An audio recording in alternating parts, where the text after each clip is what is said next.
200 mètres de long, 1 hectare de superficie. C'est une serre hors norme qui est sortie de terre ici à Lury-sur-Arnon il y a 4 ans.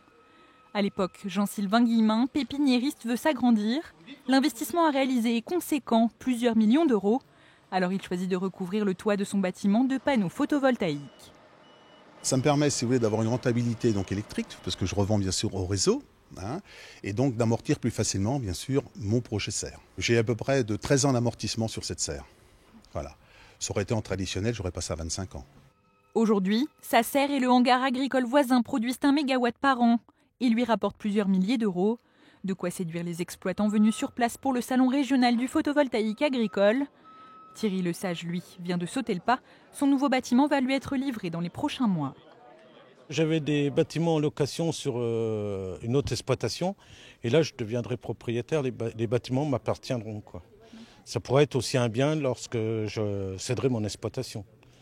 Ce sera un capital qui sera assuré pour ma retraite. Dans le Cher, on compte déjà 1700 installations de photovoltaïque agricole. Mais la Chambre d'agriculture voudrait faire grimper ce chiffre, avec en tête d'améliorer les conditions de travail des agriculteurs, tout en créant un complément de revenus utile dans le contexte actuel. Il faut trouver des solutions. Le bâtiment agricole, par le biais du photovoltaïque, va s'autofinancer en partie à peu près sur une durée de 20 ans. Vu les difficultés aujourd'hui, c'est tout de suite prioritaire. Prioritaire, mais encore cher.